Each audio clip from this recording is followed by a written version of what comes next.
Mobile में मस्त हो जाता है, नमाज छूट जाती है। फेसबुक में मस्त हो जाता है, नमाज छूट जाती है।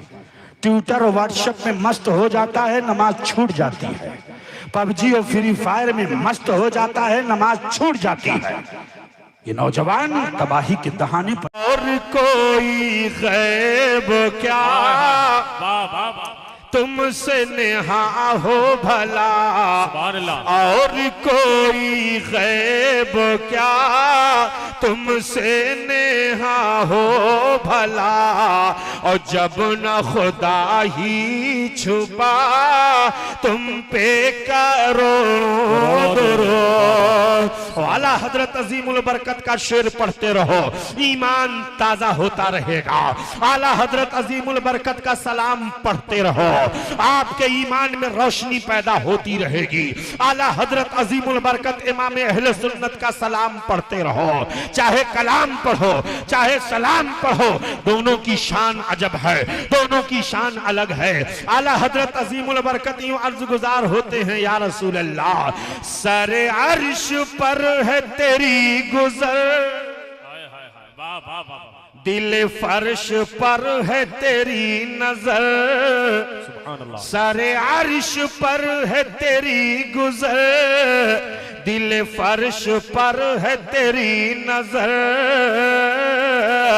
मलकूत मुल्क में कोई शय नहीं वो जो तुझ पे आया नहीं, नहीं वो जो तुझ पे आया नहीं। बात आई है इल्म गैब मुस्तफा की, तो आओ आका की अजमत जरा देखते चले। अल्लाह के हबीब सल्लल्लाहु अलैहि वसल्लम है, मक्का की सरजमीन है, इस्लाम का इब्तिदाई दौर है। आकाए कौनैन सल्लल्लाहु अलैहि वसल्लम कलमे तैयबा की तबलीग में लगे हुए हैं। नबी कौनैन सल्लल्लाहु अलैहि वसल्लम इस्लाम और ईमान की रोशनी लोगों के दिलों में पहुंचा रहे हैं। कुफ्र की जुल्मतें दूर हो रही हैं, कुफ्र की तारीकियां दूर हो रही हैं, ईमान का उजाला फैलता चला जा रहा है। कुफ्र एक तरफ प्लान बना रहा है कि इस्लाम की बढ़ती हुई मकबूलियत को रोक दिया जाए, ईमान की रोशनी दिलों के अंदर पैदा न होने दी जाए। अल्लाह के रसूल सल्लल्लाहु अलैहि वसल्लम के मिशन पर बैंड लगाने के लिए और तरह तरह के पाबंदियां लगाने के लिए अबू जहल दारुल नदवा के अंदर एक मीटिंग बुलाता है, और बुलाने के बाद सब लोगों से मशवरा लेता है। आखिर वजह क्या है? कल सुनाई देता है कि फला इस्लाम कबूल कर रहा है, परसों सुनाई देता है कि फला इस्लाम कबूल कर रहा है। आखिर इस्लाम के अंदर कौन सी कशिश है? आखिर इस्लाम के अंदर कौन सी जाज़बियत है? आखिर इस्लाम के अंदर कौन सा खिंचाव है कि लोगों का दिल उसी की जानिब खींचता चला जा रहा है? हम रोजाना तरह तरह की पाबंदियां लगा रहे हैं, मगर इस्लाम की बढ़ती हुई मकबूलियत को रोक नहीं पा रहे हैं। आखिर वजह क्या है? लोगों ने कहा, हम घर घर जाकर के कह रहे हैं इस्लाम न कबूल करो, ये नया दीन है, मगर हमारी कोई बात मानने के लिए तैयार नहीं है। ये कौन सी वजह है? ये कौन सा सबब है? ये कौन सी कशिश है कि लोग इस्लाम की तरफ खींचते हुए चले जा रहे हैं? तो किसी ने कहा, ऐसा है कि हम लोग तो घर के आदमी हैं, हमारी बात इतनी मुअस्सिर नहीं है, हम अपनी बात पुरअसर अंदाज में हम पेश नहीं कर पा रहे हैं। तब फिर क्या किया जाए? यमन करीब है, वहां से किसी ऐसे मुअस्सिर शख्स को बुलाया जाए कि वो आए और मक्का वालों को समझाए। जब वो समझा देगा तो लोग उसकी बात मान लेंगे। मोहम्मद अरबी के करीब नहीं जाएंगे, उनके चेहरे की जियारत नहीं करेंगे।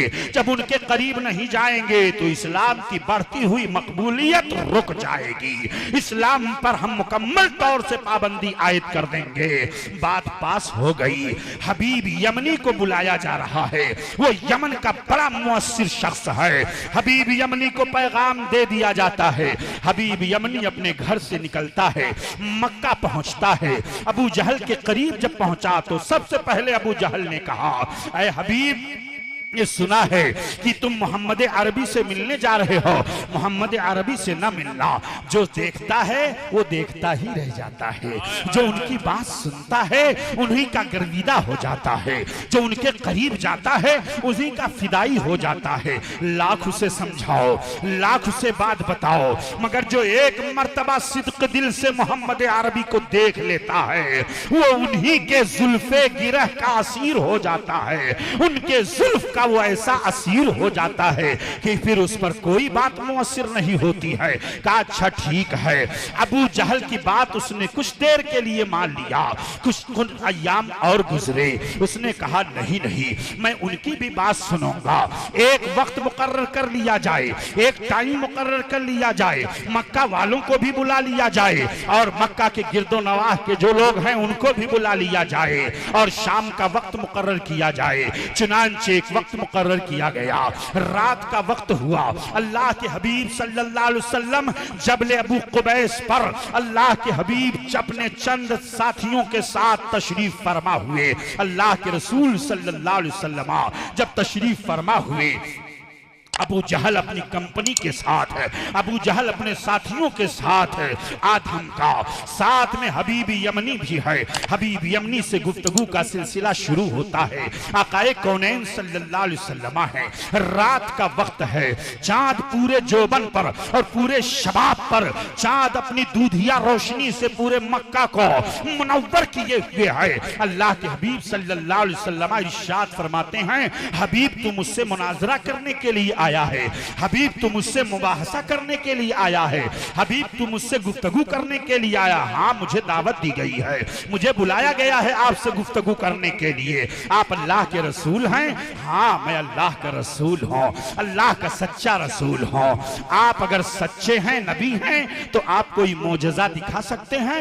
मोजज़ा देखना चाहता है? हाँ मैं मोजज़ा देखना चाहता हूँ। हर नबी के पास अपनी बात को तस्लीम कराने के लिए रब की जानिब से कोई ना कोई मोजज़ा मिला करता है। आपको कौन सा मोजज़ा मिला है आप दिखा दीजिए, मोजज़ा दिखाइए, तब मैं मान लूंगा आप अल्लाह के सच्चे रसूल हैं, आप अल्लाह के सच्चे पैगंबर हैं। अल्लाह के प्यारे हबीब सल्लल्लाहु अलैहि वसल्लम मुस्कुरा पड़े। सहाबे किराम की जमात बैठी हुई है, मक्का के लोग बैठे हुए हैं। अल्लाह के हबीब सल्लल्लाहु अलैहि वसल्लम इरशाद फरमाते हैं, हबीब तू क्या चाहता है? हबीब ने कहा वो देखिए चाँद चमक रहा है, पूरे शबाब पर चमक रहा है। आप अगर चाँद को दो टुकड़े कर दें तो मैं समझ जाऊंगा कि आप अल्लाह के सच्चे रसूल हैं, आप अल्लाह के सच्चे पैगंबर हैं। इतना सुनना था। मेरे आका अलैहिस्सलातु वस्सलाम अपनी उंगली का इशारा फरमाते हैं, नबी की उंगली का इशारा पाना था कि मक्का के लोग देख रहे हैं, आधा चाँद इधर है, आधा चाँद उधर है, चाँद दो टुकड़े हो गया है। अबू जहल चीख पड़ता है, ये तो बहुत बड़ी जादूगरी है, ये तो बहुत बड़ा शहर है, इससे बड़ी जादूगरी तो हमने देखा ही नहीं है। अरे कोई भी कितना ही बड़ा जादूगर क्यों ना हो, मगर उसके जादू का असर आसमान के ऊपर तबके ज़महरीरिया से आगे नहीं जा सकता है। लेकिन ये कैसे नबी है, ये कैसे रसूल है, ये कहते हुए अबू जहल भाग लेता है। लेकिन हबीब यमनी के दिल में ईमान की रोशनी पैदा हो जाती है। अभी तक हबीब यमनी खड़े होकर के गुफ्तगू कर रहा था, अल्लाह के हबीब सल्लल्लाहु अलैहि वसल्लम से चेहरा मिला मिला करके गुफ्तगू कर रहा था। मगर जैसे ही उंगली का इशारा पाया चांद ने, चांद तो टुकड़े हो गया। आला हजरत अजीमुल बरकत इमाम अहले सुन्नत इमाम इश्क व मोहब्बत पुकार उठते हैं, ये मेरे आका आपकी शान ये है कि सूरज उल्टे पांव पलटे, चाँद इशारे से हो चाँद, सूरज उल्टे पांव पलटे, चाँद इशारे से हो चाँद, अंधे नजदी देख ले कुदरत रसूलुल्लाह की। सुभान अल्लाह, वाह वाह वाह वाह। अंधे नजदी देख ले कुदरत रसूलुल्लाह की, नबी का इशारा पा रहा है तो सूरज वापस पलट आ रहा है, नबी की उंगली का इशारा चांद पा जाए तो चांद दो टुकड़े हो जाए। आका की अजमत जरा देखते चले, नबी इशारा फरमाते हैं तो दरख्त अपनी जड़ों को उखेड़ करके बारगाह नबी में हाजिरी की सादत हासिल करे। नबी इशारा फरमा दे तो ऊंट नबी की बारगाह में आ जाए। आका इशारा फरमा दे तो कंकरियां कलमा पढ़ने लगे। नबी इशारा फरमा दे तो जमीन फट जाए। नबी कौनैन इशारा फरमा दे, आका करीम सल्लल्लाहु अलैहि वसल्लम को रब तबारक व तआला ने वो पावर और इख्तियार, वो ताकत और कुव्वत अता फरमाया है कि मेरे आका अलैहिस्सलातु वस्सलाम इशारा फरमा दे तो दरिया की मौजें रुक जाएं। नबी इशारा फरमा दे तो हवाओं का रुख बदल जाए। नबी इशारा फरमा दे तो चांद फट जाए, सूरज वापस पलट आए। ये मेरे आका की शान है, ये मुस्तफा की आजमत है। सुभान अल्लाह। नारे तकबीर, नारे रिसालत, पैगामे हक कॉन्फ्रेंस, मसलके आला हजरत। ईमान की रोशनी पैदा हो गई। तब तक हबीब यमनी ने कहा, या रसूल अल्लाह मुझे कलमा पढ़ाइए, दामन इस्लाम में दाखिला ले लीजिए। सुभान अल्लाह। हबीब यमनी ने कलमा पढ़ लिया, अशहदु अल्ला इलाहा इल्लल्लाह व अशहदु अन्ना मुहम्मदन अब्दुहु व रसूलुहु। कलमा पढ़ने के बाद अब जब कलमा पढ़ लिया तो नबी की मोहब्बत दिल में पैदा हो गई। सुभान अल्लाह। अब बार बार टकटकी बांध करके आका के रुखे नबूवत का दीदार कर रहा है, देखते ही जा रहा है, चेहरे से निगाह नहीं हट रही है। आकाए कौनैन सल्लल्लाहु ताला अलैहि वसल्लम से मुनाजरा करने आया था, मगर आकाए कौनैन सल्लल्लाहु अलैहि वसल्लम पर जब हबीब यमनी ईमान ले आया तो आका इरशाद फरमाते हैं, हबीब में जो मांगो आका अता फरमा देते हैं। नबी कौनैन सल्लल्लाहु अलैहि वसल्लम की शान आता कि हुजूर की बारगाह में मांगना ये शिरक नहीं है, बिदात नहीं है, हराम नहीं है। सहाबे किराम ने भी हुजूर की बारगाह में मांगा है। आकाए कौनैन सल्लल्लाहु अलैहि वसल्लम की बारगाह में सहाबा ने भी इस्तिगासा किया है।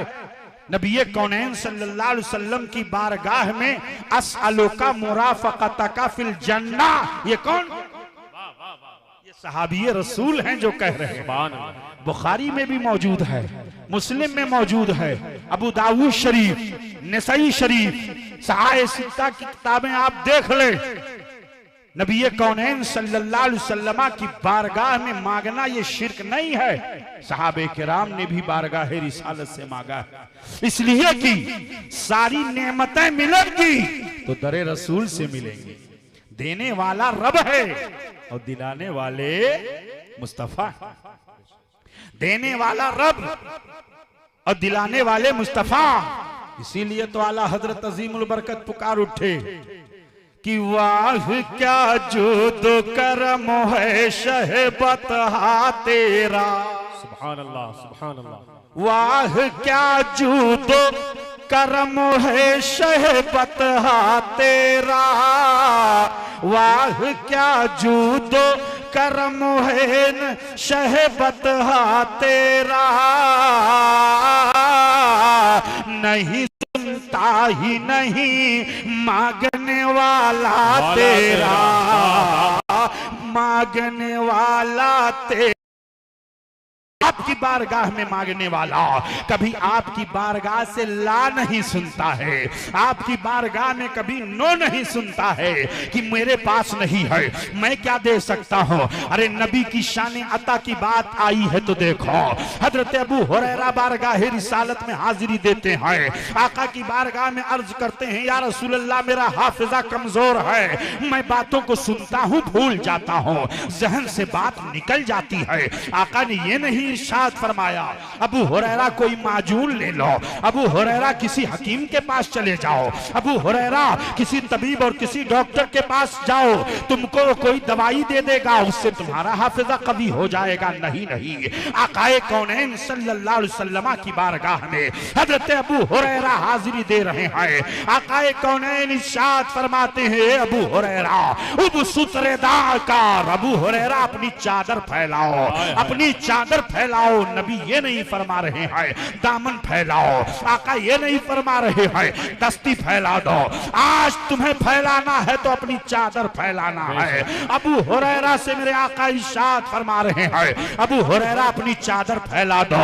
हजरत अबू हुरैरा मिजाज शनास थे, नबी कौनैन सल्लल्लाहु अलैहि वसल्लम के मिजाज मुकद्दस को पहचानने वाले थे। आज आका बहुत कुछ अता फरमाने वाले हैं, आज आका बहुत कुछ देने वाले हैं, इसलिए दामन फैलाने का हुक्म नहीं है। इसलिए कोई छोटी मोटी, कोई छोटी दस्ती या कोई छोटा कपड़ा का टुकड़ा फैलाने का हुक्म नहीं है, बल्कि अबू हुरैरा पूरी चादर फैला दो। नबी कौनैन की बारगाह में अबू हुरैरा ने चादर फैला दिया है। आकाए कौनैन सल्लल्लाहु अलैहि वसल्लम ने फजाओं में अपने हाथों को बुलंद फरमाया और बुलंद फरमाने के बाद अबू हुरैरा की चादर में डाल दिया और डालने के बाद मेरे आका फरमाते हैं, अबू हुरैरा इस चादर को अपने सीने से लगा लो। अबू हुरैरा ने उस चादर को अपने सीने से लगा लिया। हजरत अबू हुरैरा ये नहीं अर्ज गुजार होते हैं, या रसूल अल्लाह आपने क्या दिया फजाओं में, क्या आपने अपने हाथों को यूं बुलंद कर दिया? कोई एतराज नहीं कर रहा है, इसलिए कि ये मेरे आका है कि जब देने पर आते हैं, जब अता करने पर आते हैं तो कुछ देखते हैं।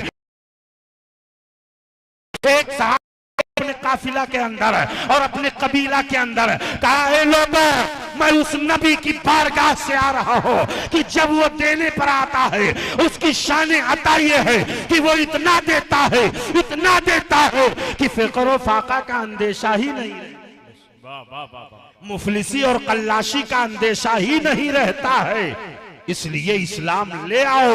नबी कौनैन सल्लल्लाहु अलैहि वसल्लम बहुत कुछ अता फरमा देते हैं। अल्लाह अकबर। नबी कौनैन सल्लल्लाहु अलैहि वसल्लम की बारगाह में हबीब यमनी खड़ा हुआ है। आकाए कौनैन इरशाद फरमाते हैं कि ऐ हबीब और क्या चाहता है, और क्या चाहता है, और क्या चाहता है। अब हबीब यमनी के चेहरे की कैफियत बदल गई। आकाए कौनैन सल्लल्लाहु अलैहि वसल्लम की बारगाह में अर्ज गुजार होते हैं, या रसूल अल्लाह अब आप ही बता दीजिए कि मैं क्या चाहता हूं। अब आप ही बता दीजिए कि मैं क्या चाहता हूं। अब आप अंदाजा लगाएं हबीब यमनी के दिल में क्या चल रहा है, उनके दिल में ज़हनो फिक्र में क्या ख्यालात हैं। उनका अकीदा है कि नबी कौनैन सल्लल्लाहु अलैहि वसल्लम जानते हैं, तभी तो कह रहे हैं कि आका मैं क्या चाहता हूं आप ही बता दीजिए, आप ही खबर कर दीजिए। नबी कौनैन सल्लल्लाहु ताला अलैहि वसल्लम इरशाद फरमाते हैं, बता दूं? हाँ बता दीजिए आका, आप ही बता दीजिए कि मैं क्या चाहता हूं।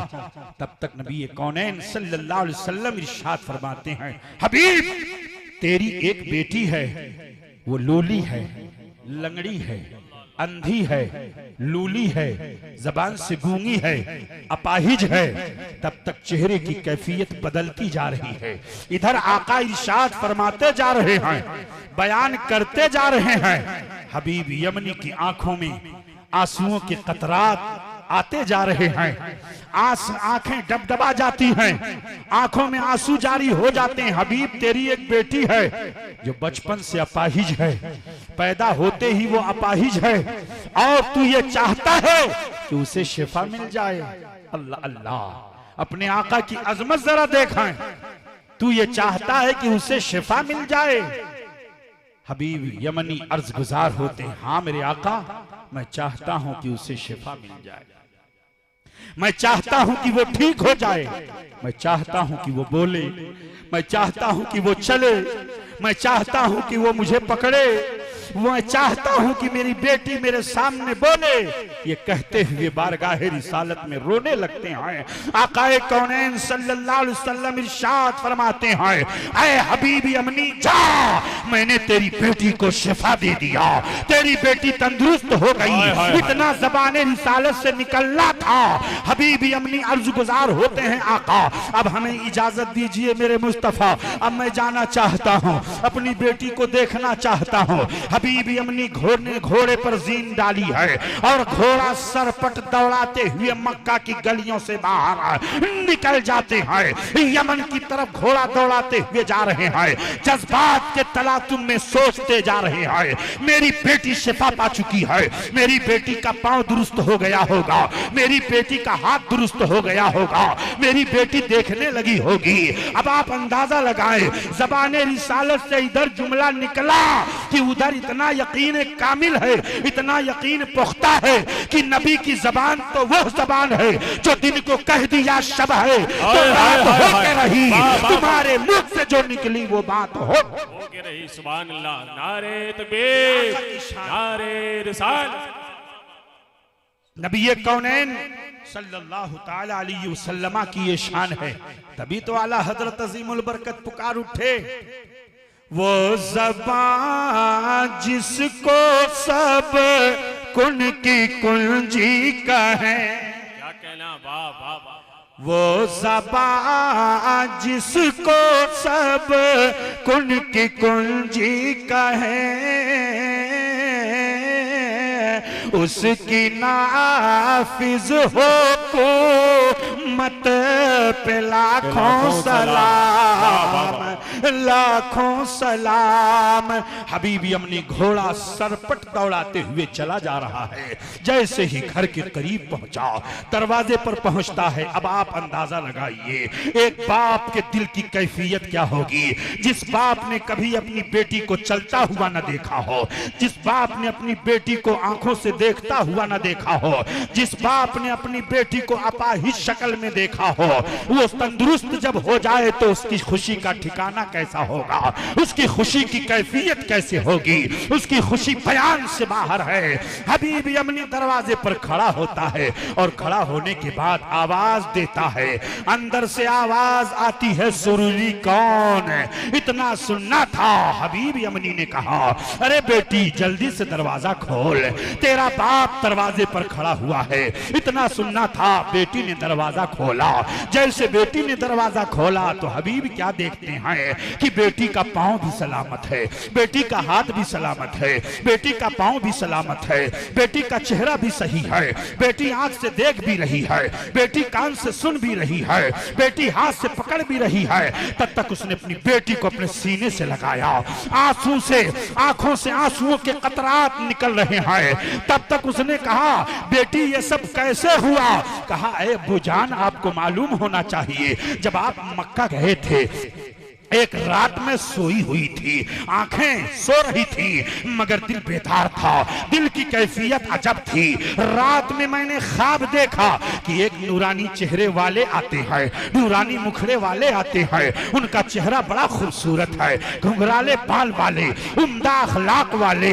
वो आते हैं और आने के बाद अपना दस्ते पाक मेरे सर पर फेरते हैं और कहते हैं, बेटी तेरे बाप को मैं मक्का में कलमा पढ़ा रहा हो, तू यमन में कलमा पढ़ करके मुसलमान हो जा।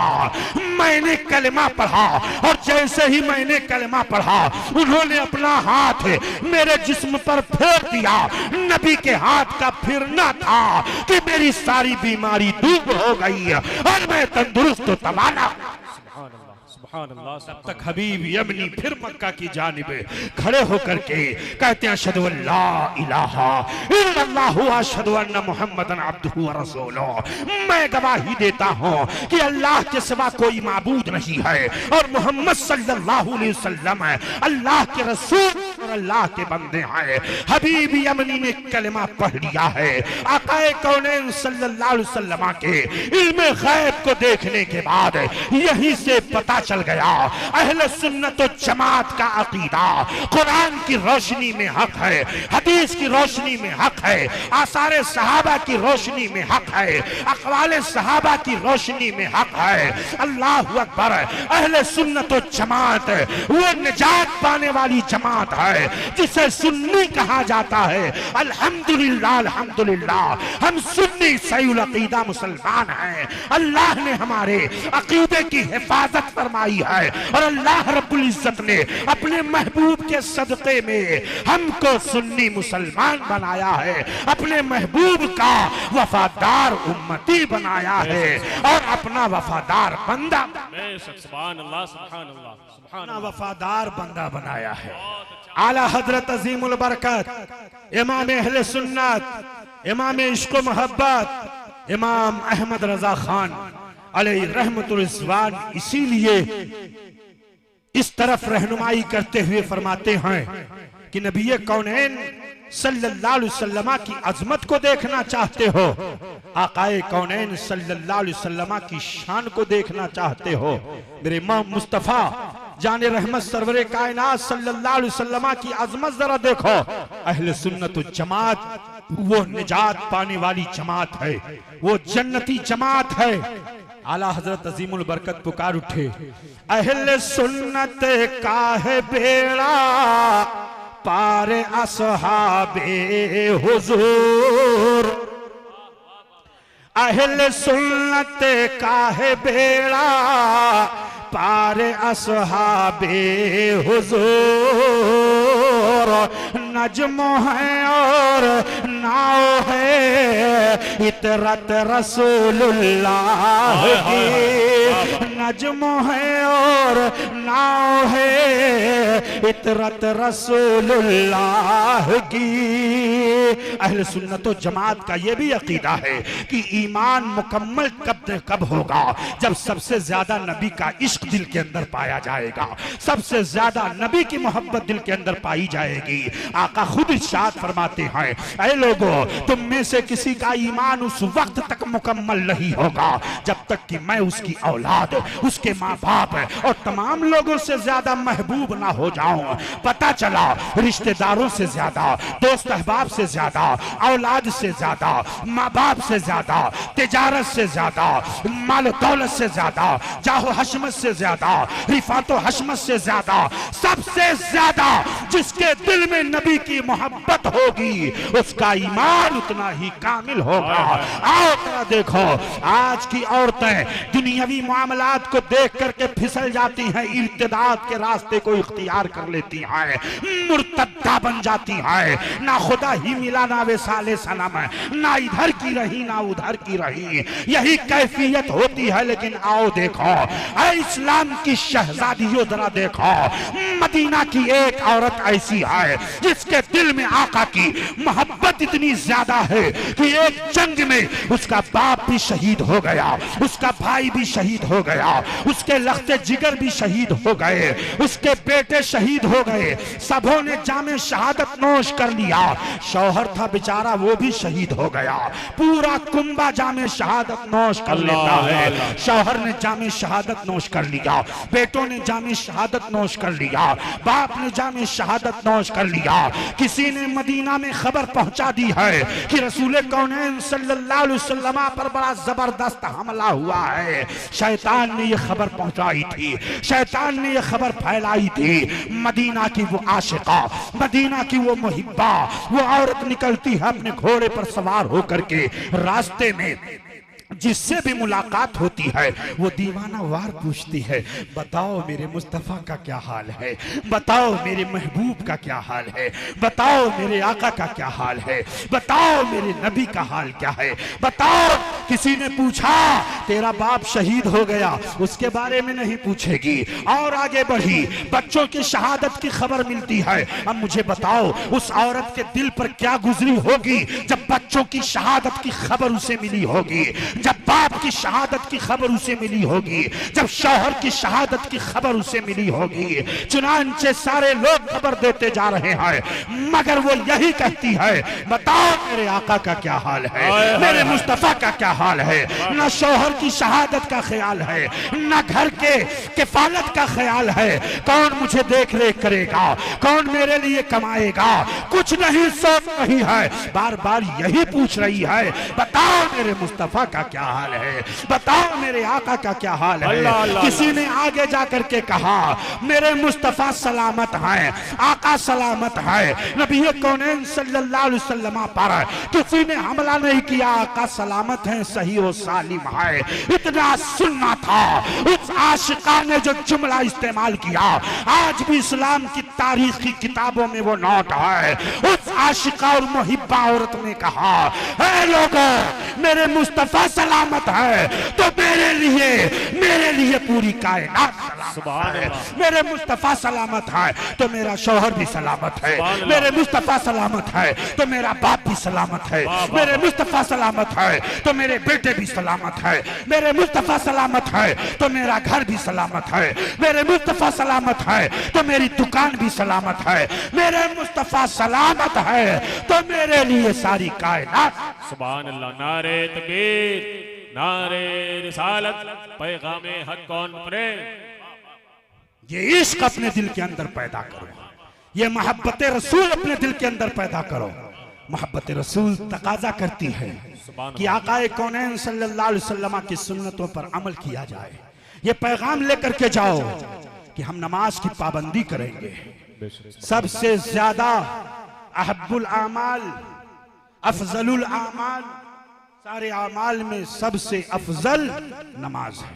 नमाज की हम पाबंदी करेंगे। कितने ऐसे लोग हैं कि जो नमाज जानबूझकर छोड़ देते हैं। और इन उलमा से पूछिए, बड़े बड़े उलमा यहाँ पर दरसगाह की जीनत जो बनते हैं, इल्म के जबले शामिख हैं, इनसे आप पूछें कि जो एक मर्तबा जानबूझकर नमाज छोड़ दे उसकी सजा क्या है, तो अल्लामा अख्तर हुसैन साहब कहेंगे कि जो जानबूझकर एक मर्तबा नमाज छोड़ दे वो 80,000 बरस जहन्नम में जलाया जाएगा। अल्लाह, अल्लाहु अकबर। 80,000 बरस जानबूझकर नमाज तर्क करने वाला। हमारी कौम का नौजवान मोबाइल में मस्त हो जाता है, नमाज छूट जाती है। फेसबुक में मस्त हो जाता है, नमाज छूट जाती है। ट्विटर और व्हाट्सएप में मस्त हो जाता है, नमाज छूट जाती है। पबजी और फ्री फायर में मस्त हो जाता है, नमाज छूट जाती है। ये नौजवान तबाही के दहाने पर जा रहा है। आप अपने बच्चों के मुस्तकबिल की फिक्र करें, आप अपने बच्चों के फ्यूचर की फिक्र करें। दारुल उलूम साबरिया कंजुल ईमान, ये इदारा आपके बच्चों के मुस्तकबिल की तालीम का जामिन है, आपके बच्चों के मुस्तकबिल में कामयाबी का जामिन है। 5 तक पढ़ने के बाद आप अपने बच्चों को निकाल लेते हैं, आप अपने बच्चों को मॉन्टेसरी में या आप अपने बच्चों को जदीद आलात से लैस स्कूलों में, कॉलेजेस में, यूनिवर्सिटीज में आप दाखिला देते हैं। लेकिन आपका ये इदारा, आप अपने ही इदारे को क्यों इतना मजबूत नहीं बनाते हैं कि आप ही के इदारे में इंग्लिश की भी तालीम हो, आपके इदारे में हिंदी की भी तालीम हो, आपके इदारे में संस्कृत की भी तालीम हो, आपके इदारे में आपका बच्चा कुरान भी पढ़े, आपका बच्चा हदीस भी पढ़े, आपका बच्चा दीनियात से भी मुज़य्यन हो, दीनी उलूम से भी मुज़य्यन हो और दुनियावी उलूम से भी आरास्ता और पैरास्ता हो। आप अपने एजुकेशन सिस्टम को क्यों नहीं मजबूत, आप अपने तालीमी ढांचे को क्यों नहीं मजबूत करते? आप दूसरी जगहों पर 1000 रुपया 1500 रुपया फीस भी देते हैं, ट्रेवल की अलग फीस देते हैं, एग्जाम फीस अलग देते हैं और तरह तरह की फीसेस लगाते रहते हैं वो लोग, आप देते रहते हैं। लेकिन आप अपने इदारों में, अपने मदरसों में आप जिस तरह जी खोल करके देना चाहिए आप नहीं देते। वजह क्या है? आपके पास जमीन की कमी है, आपके पास बिल्डिंग की कमी है, आपके पास कमरों की कमी है। यहाँ पर दारुल उलूम के अरकान भी तशरीफ फरमा होंगे, यहाँ पर, यहाँ से, इस इदारे से मोहब्बत करने वाले, ये इदारा चमक रहा है। बच्चियों का इदारा अलग है, बच्चियां तालीम के जेवर से आरास्ता हो रही है। मुझे आप बताओ, एक डॉक्टर जिसे दीनी इल्म से कोई वास्ता ना रहा हो, जिसे दीनी इल्म से कोई वास्ता ना रहा हो, उसने बायो पढ़ा, फिजिक्स पढ़ा, मैथमेटिक्स पढ़ा, इल्मे तिब पढ़ा, डॉक्टर बन गया, MBBS बन गया, MD बन गया, तरह तरह के कोर्सेज उसने कर लिया।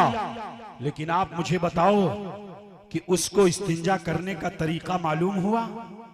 खड़े खड़े पेशाब कर रहा है, डॉक्टर है मगर खड़े खड़े पेशाब कर रहा है, डॉक्टर है मगर खड़े खड़े खाना खा रहा है जानवर की तरह, आधी रोटी जमीन पर और आधी रोटी मुंह के अंदर, बफर सिस्टम में खड़े खड़े खा रहा है। अरे जिस मजहब ने रोटी के एहतराम करने का सबक दिया हो, जिस मजहब ने रोटी के एहतराम का सबक सिखाया हो, मेरे आका इरशाद फरमाते हैं रोटी का एहतराम करो, इसलिए कि जिस कौम के दस्तरखान से रोटी उठ जाती है वो कौम मुहताज हो जाती है, मुफलिसो कल्लाश। रोटी के एहतराम का सबक मजहब इस्लाम ने दिया, मोहब्बत और अखुवत का सबक मजहब इस्लाम ने दिया। एक डॉक्टर 50 लाख रुपया खर्च करके वो MBBS बनता है, MD बनता है, लेकिन फिर जब वो क्लिनिक खोल के हॉस्पिटल में बैठ के जब वो फीस लेता है, वो चाहता है कि कितने जल्दी मरीजों के परिजनों से कितने जल्दी वो 50 लाख अगर हमने 10 साल में खर्च किया है तो 2 साल में बटोरने की कोशिश करता है।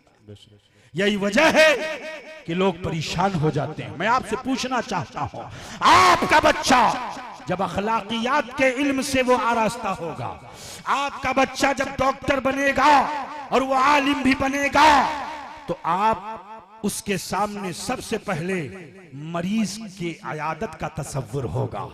आका इरशाद फरमाते हैं जो मरीज की अयादत के लिए जाता है अल्लाह उसकी खताओं को मुआफ फरमा देता है। जो मरीज की अयादत करता है अल्लाह उसकी खताओं को माफ फरमा देता है।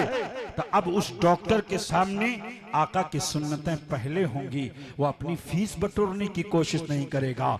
ये तो अंग्रेजों की साजिश थी कि मिस्टर और मुल्ला को अलग कर दिया। आप वरक दे रहा हूं, हजरत अल्लामा इमाम गजाली रहमतुल्लाह अलैह और वक्त का इल्म फलकियात का सबसे बड़ा साइंटिस्ट जिसे अल-बैरूनी कहा गया, अल-बैरूनी इल्म फलकियात का, इल्म मौसमियात का सबसे बड़ा साइंटिस्ट बना और दोनों एक ही मदरसे के छत के नीचे इल्म हासिल कर रहे। इमाम गजाली ने भी वहीं पढ़ा, इमाम गजाली ने भी वहीं इल्म हासिल किया और अल-बैरूनी ने भी वहीं इल्म हासिल किया।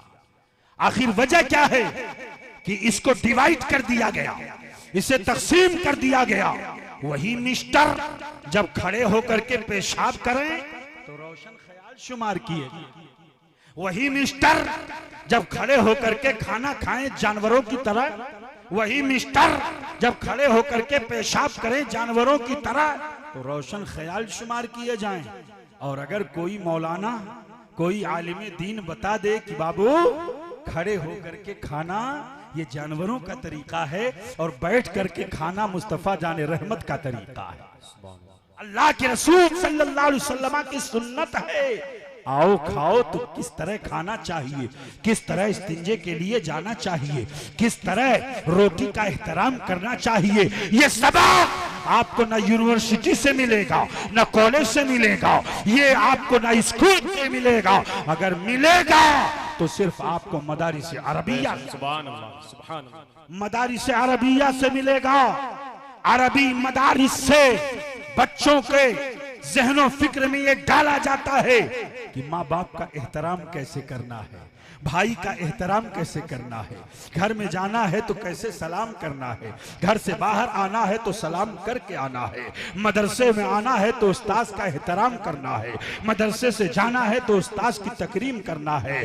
कैसे एक इंसान को इंसानियत का सारा सबक अगर पढ़ाया जाता है तो सिर्फ मदारिस अरबिया में पढ़ाया जाता है। ना उनके अंदर बगावत का उन्सुर होता है, ना उनके अंदर प्रोटेस्ट का उन्सुर होता है। आप जरा देखिए यूनिवर्सिटीज में स्टूडेंट की यूनियन कायम है। वो यूनियन जिस तरफ चाहे रुख फेर देती है। वाइस चांसलर को अगर चपरासी बनाना है तो चपरासी बना देती है, और चपरासी को वाइस चांसलर बनाना है तो वाइस चांसलर। लेकिन तलबा के अंदर तालिबान उलूम नबुव्वत मुस्तफा जाने रहमत सल्लल्लाहु अलैहि वसल्लम के दीन के सच्चे वारिस, ये उलमा की जमात, ये मुस्तफा जाने रहमत सल्लल्लाहु अलैहि वसल्लम के वारिसीन, ये जहां जाते हैं रहमत का फूल लेकर के जाते हैं। ये जहां चाहते हैं मोहब्बत का फूल लेकर के जाते हैं। ये उल्फत और मोहब्बत का सबक पढ़ाते हैं। इसलिए मैं आपसे गुजारिश करूंगा, अपने एजुकेशन सिस्टम को मजबूत कीजिए। आप अपने इदारों में खर्च कीजिए, उसके एजुकेशन सिस्टम को इतना मजबूत कीजिए। आप क्या अंग्रेजी नहीं जानते? अल्हम्दुलिल्लाह हमारा दारुल अलीमिया जमदा शाही जो मशरिकी यूपी का एक अजीम शान इदारा है, वहां से पढ़े हुए तलबा अलीगढ़ जाते हैं। मुस्लिम यूनिवर्सिटी में जब पहुंचते हैं तो वहां के जो प्रोफेसरान हैं उनका यह कहना है कि दारुल उलूम अलीमिया से पढ़ने वाले तलबा जब यहाँ आते हैं तो हम उनका दाखिला इस तौर पर लेते हैं कि वो निहायत काबिल रहते हैं, बासलाहियत रहते हैं। हमारे यहाँ से पढ़े हुए तलबा प्रोफेसर भी बन रहे हैं, डॉक्टर भी बन रहे हैं। कोई आर्मी कैंप में बच्चों, आर्मी के बच्चों का, फौजियों के बच्चों को पढ़ाने का काम कर रहा है दारुल उलूम अलीमिया जमदा शाही। ऐसा अजीम शान इदारा है। जामिया मिल्लिया, जामिया हैदराबाद, जम्मू कश्मीर यूनिवर्सिटी और दीगर इदारों से, यूनिवर्सिटियों से दारुल उलूम अलीमिया का इल्हाक है। दारुल उलूम अलीमिया की सनद वहां पर पहचानी जाती है, जानी जाती है, तस्लीम की। मैं आपसे पूछना चाहता हूं, अपने तालीमी इदारों को, अपने मकतब को मजबूत कीजिए। अल्लामा अख्तर हुसैन साहब ये चाहते हैं कि आपका बच्चा इल्म दीन के जेवर से भी आरास्ता हो, दुनियावी उलूम से भी मुज़य्यन। इसलिए आप यहाँ के जो असातिज़ा हैं उनकी कद्र कीजिए, उनका एहतराम कीजिए, और जदीद तालीम देने वाले ऐसे मास्टर्स का इंतखाब कीजिए जो आपके बच्चों को फिजिक्स भी पढ़ा सकें, आपके बच्चों को बायो भी पढ़ा सकें, आपके बच्चों को रियाजी इल्मे मैथमेटिक्स भी पढ़ा सके, हिसाब भी पढ़ा सकें। तो आपका बच्चा जब मजबूत होगा बुनियादी एतबार से तो आगे चल करके वो किसी भी फील्ड में जा सकता है। वो IAS का एग्जाम, पब्लिक सर्विसेज कमीशन के जितनी भी एग्जाम्स होते हैं वो सारे एग्जाम, IAS, PCS, नेट, बेट, जितने भी एग्जाम होते हैं उन एग्जाम में आपका बच्चा शिरकत करे और दुनियावी एतबार से जो बड़े बड़े ओहदे हैं, हुकूमती सतह पर जो बड़े बड़े ओहदे हैं, उन ओहदों पर आपका बच्चा विराजमान हो, आपका बच्चा बैठता हुआ नजर आए। और हमारे बच्चे अल्लाह ताला उनको समझ अता फरमाए। ये फ्री फायर और PUBG ही में बेचारे मसरूफ रहते हैं। क्या करें, 10वीं का एग्जाम देते हैं तो 60%, 55%, बहुत ज्यादा हाई लेवल का हो गया तो 70%, 12वीं में बैठते हैं। देखो हर चीज और हर मैदान मेहनत तलब करता है। आप अगर मेहनत नहीं करोगे तो आप सोचो कि जाहिर सी बात है 700 सवालात 3 घंटे के अंदर हल करना कोई आसान बात, कोई आसान बात है? 700 सवालात 3 घंटे के अंदर 12 घंटे मुसलसल जो बच्चे पढ़ते हैं और पढ़ने में उनका टैलेंट होता है, टैलेंटेड तलबा होते हैं, टैलेंटेड स्टूडेंट होते हैं, तभी वो जा करके ऐसे एग्जाम्स पास कर पाते। अपने बच्चों को पढ़ाओ तभी आपका बच्चा आगे बढ़ेगा। आज आलम यह है कि मदरसे में अगर पढ़ रहा है, सो रहा है, उठ ले, जल्दी जा, भागता क्यों नहीं है, जल्दी से उसको भगा। और अगर इंग्लिश में पढ़ रहा है तो माँ है बेचारी 1 घंटा पहले में उठ करके टिफिन देना है, कपड़ा धोना है, टाई पहनाना है, 1 घंटा पहले ही बस के इंतजार में लेकर के बस्ता खड़ी रहती है। मैं आपसे पूछना चाहता हूं, आपका बच्चा क्या नहीं कर सकता? आपने अपने बच्चे के दिल के अंदर इल्म का एहसास ही नहीं जगाया, तालीम और ताल्लुम का जज्बा आपने पैदा ही नहीं किया। आप अपने बच्चे को 3 साल का बच्चा हो, 3 साल से 5 साल तक, 4 साल तक आप अपने बच्चों को नर्सरी में first, senior KG, junior KG, इसमें आप दाखिला लगा बच्चों को पढ़ाएं। शुरू ही से आपके बच्चों की नशोनुमा जब तालीम और ताल्लुम के माहौल में होगी, उसको एहसास होगा कि मेरा बाप चाहता है कि मैं पढ़ूं, मेरी माँ चाहती है कि मैं पढ़ूं, मेरे घर वाले चाहते हैं कि मैं पढ़ूं। वो वक्त का पाबंद होगा, वक्त की पाबंदी करेगा वो। और जब वक्त की पाबंदी करेगा तो आप समझ जाइए कि तालीम के लिए वक्त की पाबंदी बहुत जरूरी है। जो कौम वक्त की पाबंदी नहीं करती है, वो कौम तरक्की के रास्तों से पीछे रह जाया करती है। इसलिए पढ़ो और खूब पढ़ो मेरे प्यारों, तालीम के मैदान में आगे बढ़ो, अपने बच्चों को पढ़ाओ। आधी रोटी खाओ, भूखे सो जाओ, लेकिन अपने बच्चों को पढ़ाने का जतन करो, अपने बच्चों को पढ़ाने का मिजाज पैदा करो। वो जमाना गया कि जब लोग चले जाते थे मुंबई भाग करके और उसके बाद में बड़े बड़े सेठ बन जाते थे, वो दौर अब गया। अब एजुकेशन के लिए, तिजारत के लिए, बिजनेस के लिए भी आपको एजुकेशन की जरूरत है। सारा मामला नेट पर आ गया है। आप जब पढ़े लिखे नहीं रहोगे तो आप क्या कर पाओगे? कुछ नहीं कर पाओगे। मजदूरी करोगे या जा करके ईंट भट्ठा का काम करोगे? पढ़ो। अगर नहीं पढ़ोगे तो जमाने की रफ्तार से आप पीछे रह जाओगे। इसलिए मेरे बच्चों, मेरी कौम के नौजवानों, अपने दिल के अंदर ये जज्बा लेकर के जाओ कि हम खुद भी पढ़ेंगे, अपने बच्चों को पढ़ाएंगे, अपने बच्चों को पढ़ाएंगे। दारुल उलूम साबिरिया कंजुल ईमान, आप अपनी बच्चियों को दाखिला कराइए, अपनी बच्चियों को भी पढ़ाइए, अपनी बच्चियों को जेवर इल्म से आरास्ता कीजिए, ताकि आपकी बच्चियां इर्तिदाद के फितने से बच सकें, मुर्तद्दा होने से बच सकें। कुल्लुकुम राइन व कुल्लुकुम मसऊलुन अन रइयतिही, तुम में का हर एक चरवाहा है और हर चरवाहा अपने रेवड़ के बारे में पूछा जाएगा, आपसे पूछा जाएगा। आपने बच्चों को पढ़ाने का क्या जतन किया था? आपने बच्चों को पढ़ाने के लिए आपने क्या किया था? आपसे पूछा जाएगा। आपसे ये नहीं पूछा जाएगा कि सुबह सवेरे सवेरे आप जा करके होटल पर बैठ करके 2-4 चुस्की चाय ले करके और अपना वक्त 2-4 घंटा वहां जाए करके चले आते थे। आपसे आपके बच्चों के बारे में जरूर सवाल होगा, मुआखजा होगा। कुल्लुकुम राइन व कुल्लुकुम मसऊलुन अन रइयतिही, तुम में का हर एक चरवाहा है और हर चरवाहा अपने रेवड़ के बारे में पूछा जाएगा, उससे मुआखजा होगा।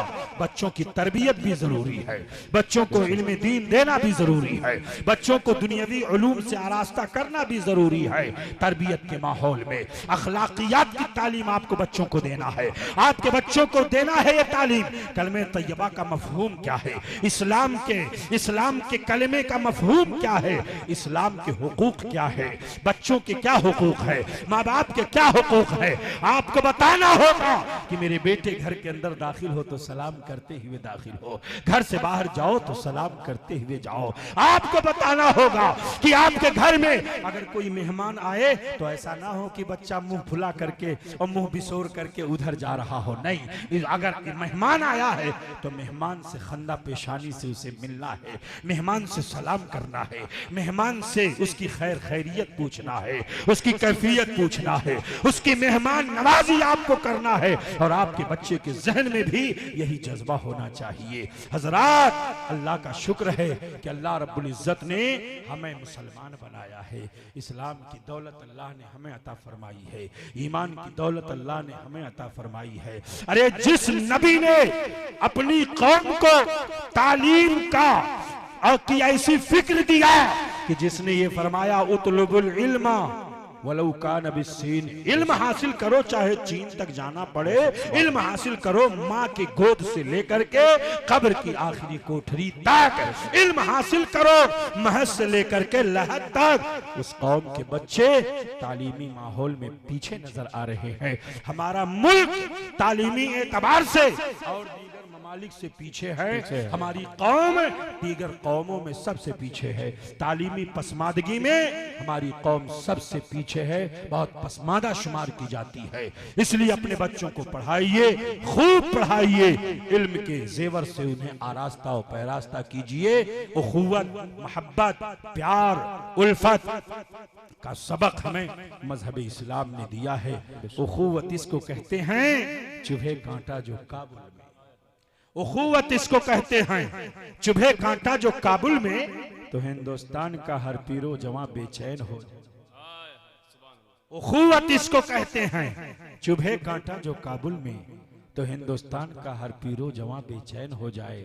जब कौम के अंदर ये जज्बा था तब ये कौम तरक्की कर रही थी।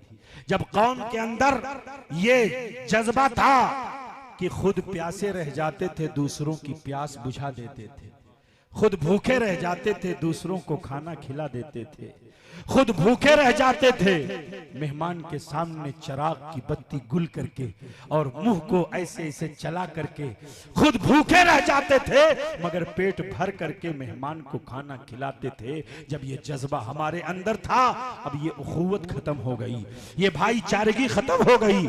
आज तो ये मिजाज है तमाम शहर जले एक मेरा घर न जले,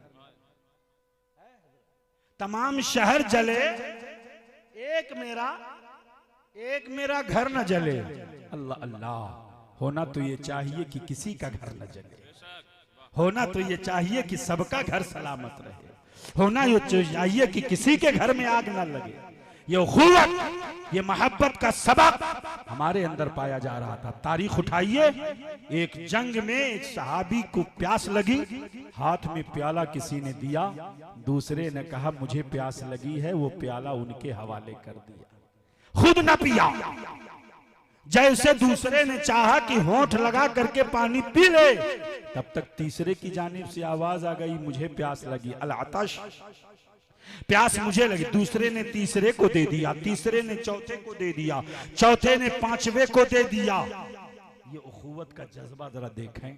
खुद प्यासे रह जाते थे मगर दूसरों की प्यास बर्दाश्त नहीं करते थे। तारीख शाहिद है कि वो प्याला जिस सहाबी के यहां से चला था, वो प्याला लौट करके उसी के पास आ गया, और ऐसा आया कि जाने आफरी के सुपुर्द किया, हाथ में प्याला लिया, होंठ के करीब ले जाना चाहते ही थे, तब तक जाने आफरी के सुपुर्द कर दिया। रूह निकल गई और प्याला जमीन पर गिर गया, पानी जमीन के अंदर जज्ब हो गया। तारीख शाहिद है, ये वो कौम है कि जिस कौम ने खुद प्यासा रह करके दूसरों की प्यास बुझाई है, खुद भूखे रह करके दूसरों की भूख मिटाई है। ये जज्बा जब तक हमारे अंदर था, हमारी कौम तरक्की कर रही थी। कलमे तैयबा की बुनियाद पर सुहैब रूम से आए, बिलाल हबश से आए, आका की सोसाइटी के मेंबर बनते गए। न वहां कोई गोरा है न काला है, ना अमीर है ना गरीब है, वहां पर तो बस मुस्तफा जाने रहमत का शहदाई है, रब तबारक व तआला की रुबूबियत का मानने वाला और अल्लाह की वहदानियत पर यकीन रखने वाला है। आका ने उसे सीने से लगा लिया। आज तो हमारे मिजाज के अंदर ये पाया जाता है, ये शेख है, ये पठान है, ये दुनिया है, ये फला बिरादरी से ताल्लुक रखता है, ये मोची है, ये फला है, ये फला है। आओ इस्लाम की हकीकी रूह और हक का सच्चा पैगाम सुन करके जाओ। मेरे आका ने इरशाद फरमा दिया, किसी अरबी को किसी अजमी पर, किसी अजमी को किसी अरबी पर, किसी गोरे को किसी काले पर, किसी काले को किसी गोरे पर, किसी अमीर को किसी गरीब पर, किसी गरीब को किसी अमीर पर कोई फौकियत नहीं है सिवाय तकवा के। इन्न अकरमकुम इंदल्लाहि अतकाकुम, तुम में सबसे ज्यादा अल्लाह से जो डरने वाला है वही सबसे ज्यादा अल्लाह के करीब है, वही सबसे ज्यादा अल्लाह की कुर्बत इख्तियार करने वाला है। मुझे बताओ, उखुवत का पैगाम, मुसावात का पैगाम मस्जिद के अंदर हम जाते हैं, चाहे कोई वक्त का कितना बड़ा सेठ क्यों ना हो, किसी गरीब को पहली सफ से उठाने की जरूरत नहीं कर सकता, किसी गरीब को उठा करके अपना बैठने की जरूरत नहीं कर सकता। यह मुसावात का सबक किसने पढ़ा है? मजहब इस्लाम ने दिया है। तो हमारे अंदर मुसावात का सबक होना चाहिए, उखुवत का सबक होना चाहिए, उल्फत का सबक होना चाहिए, प्यारो मोहब्बत का सबक होना चाहिए। मेरे प्यारो, नबी कौनैन सल्लल्लाहु अलैहि वसल्लम की सच्ची मोहब्बत यही कामयाबी की जमानत है। इश्क़ रसूल, मोहब्बत रसूल जिस दिल के अंदर हो, ऐसी सूरत में वो इस्लाम के उसूलों पर अमल करता है, आका की सुन्नतों पर अमल करता है। आला हजरत अजीमुल बरकत इमाम अहले सुन्नत इमाम इश्क़ मोहब्बत पुकार उठते हैं, तेरे गुलामों का नक्शे कदम है राह खुदा। वाह वाह वाह। अल्लाह का शुक्र है कि सहाबा, ताबईन, तबे ताबईन, अइम्मे मुज्तहिदीन, सलफ़े सालिहीन, अइम्मे किराम, औलियाए इज़ाम के दामन से हम जुड़े हुए हैं। हमारा सिलसिला जुड़ा हुआ है, हम बेसिलसिला नहीं है, हम कटी पतंग की तरह नहीं है। अल्लाह का शुक्र है कि हमने अपना दामन बुजुर्गों से जोड़ा हुआ है, हमारा हाथ बुजुर्गों के हाथ से जुड़ा हुआ है, बुजुर्गों की खानकाहों से जुड़ा हुआ है। इसीलिए हमारा ईमान सलामत है, हमारा ईमान सलामत है। आला हजरत अजीमुल बरकत पुकार उठे, तेरे गुलामों का नक्शे कदम है राह खुदा, तेरे गुलामों का नक्शे कदम है राह खुदा, वो क्या भटक सके जो ये सुराग लेके चले, लहद में इश्क़ रुखे शह का दाग लेके चले, अंधेरी रात सुनी थी चराग लेके चले। तो इश्क़ मोहब्बत, इश्क़ नबी का चराग, मोहब्बत रसूल का चराग। और याद रखिए प्यारे, ये दुनिया है, ईमान के लुटेरे बहुत दूर है, ईमान के लुटेरे। बस आखिरी बात पेश कर रहा हूं, मुझे इशारा हो रहा है, आखिरी बात, ईमान सबसे बड़ी दौलत का नाम, ईमान से बढ़ के कोई दौलत नहीं, न दुनियावी जाहो हशमत, न डॉलर, न दीनार, न रुपया, न पैसा, न कोई करेंसी, न इख्तिदार, न हुकूमत, न जाहो हशमत, कुछ नहीं। सबसे बड़ी दौलत ईमान है। और ईमान की हिफाजत के लिए हमें क्या करना चाहिए? ईमान की हिफाजत के लिए जरूरत है इस बात की कि अकायदे अहले सुन्नत को जाना जाए, अकायदे अहले सुन्नत पर अमल किया जाए, मामूलात अहले सुन्नत पर अमल किया जाए, बुजुर्गों से अपना रिश्ता मजबूत किया जाए, औलियाए कामिलीन से अपनी मोहब्बत को मजबूत किया जाए, उलमाए हक से राबता किया जाए, उलमाए हक के करीब रहा जाए। जब कोई शुकूक व शुबहात का कोई मामला हो तो इन उलमाए हक से राबता करके शुकूक व शुबहात को दूर कर लेना चाहिए। आला हजरत अजीमुल बरकत फरमाते हैं, उन्हें जाना उन्हें माना न रखा गैर से काम, सुभान अल्लाह।